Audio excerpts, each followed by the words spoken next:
আসসালামু আলাইকুম। আশা করি সকলেই ভালো আছেন। প্রিয় চাকরি প্রত্যাশী ভাই বোনেরা, বাংলাদেশ উন্মুক্ত বিশ্ববিদ্যালয়ে নিয়োগ সার্কুলার প্রকাশ করা হয়েছে। তো একেবারেই রিসেন্টলি একটা নিয়োগ সার্কুলার দেখতেই পারতেছেন।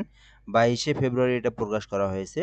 তো বাংলাদেশ উন্মুক্ত বিশ্ববিদ্যালয়ে যে নিয়োগ সার্কুলারটা প্রকাশ করা হয়েছে, এটা নিয়ে আজকে আমি বিস্তারিত আলোচনা করব। এখান থেকে আপনাদেরকে দেখে দেব পদের নাম, পদসংখ্যা, বেতন স্কেল, গ্রেড, কারা, কারা আবেদন করতে পারবে, আবেদন করতে কি, কি ডকুমেন্ট লাগবে, কিভাবে আপনি অ্যাপ্লিকেশন করবেন, সকল বিষয় আমি দেখে দেব।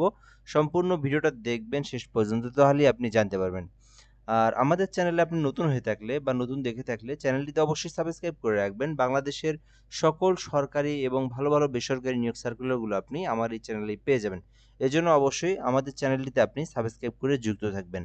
বাংলাদেশ উন্মুক্ত বিশ্ববিদ্যালয়ে নিম্ন বর্ণিত কর্মকর্তার শূন্যপদ সমূহে বিধি মোতাবেক পর্যায়ে অন্যান্য ভাতাদি সহ পদের বিপরীতে উল্লেখিত জাতীয় বেতন স্কেলে নিয়োগের নিমিত্তে বাংলাদেশের প্রকৃত নাগরিকদের নিকট থেকে নির্ধারিত ফরমে দরখাস্তের জন্য আহ্বান করা যাচ্ছে। আচ্ছা, এই বিষয়গুলো আমরা এখান থেকে দেখব কি, কি বলা আছে। এটা হচ্ছে বাংলাদেশ উন্মুক্ত বিশ্ববিদ্যালয়ের একটা নিয়োগ সার্কুলার। আর এটাতে বাংলাদেশের যেকোনো জেলার যেকোনো প্রার্থী কিন্তু আবেদন করতে পারবে। ছেলে-মেয়ে উভয়ে আবেদন করতে পারবে। এই বিষয়গুলো এখানে বলে দেওয়া রয়েছে। তো ১ নাম্বার যে পদের নাম রয়েছে এটা হচ্ছে প্রোগ্রামার কম্পিউটার বিভাগ, যেখানে ৬ষ্ঠ গ্রেডে এই পদের নাম প্রোগ্রামার কম্পিউটার বিভাগ। ৬ষ্ঠ গ্রেডে নিয়োগ দেওয়া হবে। ৬ষ্ঠ গ্রেডের বেতন ২০১৫ অনুযায়ী বেতন স্কেল নীতিমালা ৩৫,৫০০ থেকে ৬৭,০১০ টাকা। আর এইটাতে একটি মাত্র পদ রয়েছে।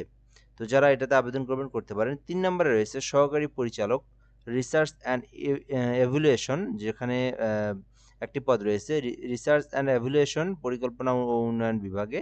৭ম বিভাগে এটা ৭ম গ্রেডের এইটা। ৭ম গ্রেডের বেতন স্কেল দেওয়া আছে, দেখে নিতে পারেন। এখানে কিন্তু আপনার একটি পদ রয়েছে। তো এইটাতে আবেদন করতে পারেন চাইলে আপনি। ৫ নাম্বার আচ্ছা, ৩ নাম্বারের পরে ২ নাম্বারটা এখানে দেওয়া আছে। আচ্ছা ১, ২ এই পাশে। ওকে, তো আমরা ২ নাম্বারটা এখান থেকে দেখি। মানে এই পাশের সিরিয়ালটা এই পাশে হবে আরকি। তো ২ নাম্বারে হচ্ছে সহকারী পরিচালক পিডি একটি পদ রয়েছে, পিবিডি বিভাগ। তো এটাও কিন্তু গ্রেড হচ্ছে ৭। তো এইটাতে চাইলে আবেদন করতে পারেন। ৩ নাম্বার তো আপনাদেরকে দেখাই দিলাম। এটা হচ্ছে পরিকল্পনা ও উন্নয়ন বিভাগে। ৪ নাম্বারে হচ্ছে সহকারী আঞ্চলিক বিভাগ, আঞ্চলিক পরিচালক এসএসএস বিভাগ। এখানে ২ টি পদ রয়েছে। আ এটা হচ্ছে ৭ম গ্রেডের আরকি। তো এরপরে ৫ নাম্বারে হচ্ছে সহকারী পরিচালক মিডিয়া, মিডিয়া বিভাগে নিয়োগ দেওয়া হবে, ২ টি পদ রয়েছে। এটাও কিন্তু গ্রেড ৭। ৬ নাম্বারে হচ্ছে সহকারী পরিচালক প্রকৌশল, মিডিয়া বিভাগে নিয়োগ দেওয়া হবে, ১ টি পদ রয়েছে ৭ম বিভাগে। তারপরে ৭ নাম্বারে রয়েছে স্টুডিও ইঞ্জিনিয়ার, মিডিয়া বিভাগে নিয়োগ দেওয়া হবে, ১ টি পদ রয়েছে। ৮ নাম্বারে হচ্ছে সহকারী পরিচালক রিজিয়ন, এসএসএস বিভাগে ১ টি পদ রয়েছে। তারপরে গ্রাফিক ডিজাইনার নিয়োগ দেওয়া হবে, ১ টি পদ রয়েছে ৯ম গ্রেডে। এরপরে প্যাথোলজিস্ট নিয়োগ দেওয়া হবে, প্রশাসন বিভাগে নিয়োগ দেওয়া হবে, ১ টি পদ রয়েছে ৯ম গ্রেডে। এছাড়াও ১১ নম্বরে এসে সহকারী প্রোগ্রামার, যেখানে কম্পিউটার বিভাগে নিয়োগ দেওয়া হবে, ১ টি পদ রয়েছে। এটাও কিন্তু ৯ম গ্রেডের। তো বেসিক্যালি এখানে ৬ষ্ঠ, ৭ম এবং ৯ম গ্রেডের এই পদগুলো। তো এরপর আমরা এখান থেকে দেখব কি, কি বলা আছে। প্রাপ্ত আবেদনসমূহ প্রাথমিক বাছাইয়ের পর উপযুক্ত প্রার্থীদের প্রার্থিত পদে নিয়োগের জন্য ৩ পর্যায়ে পরীক্ষা অনুষ্ঠিত হবে। ১ নাম্বার পরীক্ষা যেটা, অর্থাৎ একক ধাপে লিখিত পরীক্ষা হবে। লিখিত পরীক্ষায় যারা উত্তীর্ণ হবে তারা 2nd স্টেপে যাবে। 2nd স্টেপে কম্পিউটার লিটারেসি টেস্ট হবে। বিজ্ঞপ্তির পদের কাজের ধরন অনুযায়ী এখানে আপনি যে পদে আপনি আবেদনটা করবেন, সেই পদে কম্পিউটারের কাজ কেমন প্রয়োজন সেই অনুযায়ী পরীক্ষা হবে। যেমন স্টুডিও ইঞ্জিনিয়ার যারা আবেদন করবেন তাদেরকে সেই রিলেটেড কম্পিউটারের বিষয় ধরা হবে।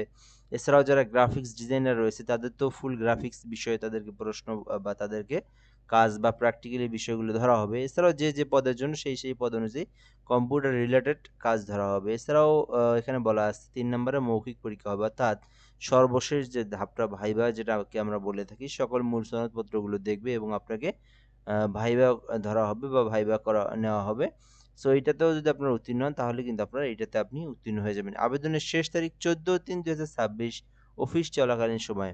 তো এইটা কিন্তু একেবারেই মার্চ মাসের ১৪ তারিখ পর্যন্ত সময় রয়েছে। যেহেতু আবেদনটা ২২ তারিখে সার্কুলারটা দিয়েছে, সেই ক্ষেত্রে আবেদনটা কিন্তু ১৪/৩/২০২৬ মার্চ মাসের ১৪ তারিখ পর্যন্ত আবেদন করতে পারবেন। অনেকদিন সময় রয়েছে, আবেদনটা করতে পারেন। বিস্তারিত তথ্য আবেদন ফরমের জন্য বাংলাদেশের উন্মুক্ত বিশ্ববিদ্যালয়ের ওয়েবসাইট, যেটা BOU ACBD, এখান থেকে আপনারা দেখে নিতে পারেন।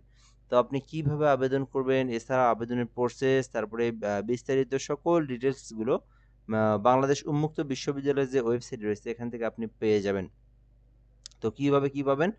গুগল অথবা ক্রোম ব্রাউজারে আসবেন, আসার পরে আপনারা এটা লিখে সার্চ করবেন, তাহলে আপনি বাংলাদেশ উন্মুক্ত বিশ্ববিদ্যালয়ের ওয়েবসাইট পেয়ে যাবেন। সো ওখান থেকে আপনারা নোটিশ বোর্ডে গেলে সকল তথ্যগুলো আপনি এখানে সুন্দরভাবে দেখতে এবং বুঝতে পারবেন। এছাড়াও আপনি ওয়েবসাইট ভিজিট করার জন্য কিউআর কোড স্ক্যানার রয়েছে, আপনি স্ক্যান করলে সরাসরি বাংলাদেশ উন্মুক্ত বিশ্ববিদ্যালয়ের ওয়েবসাইটে আপনাকে নিয়ে যাবে।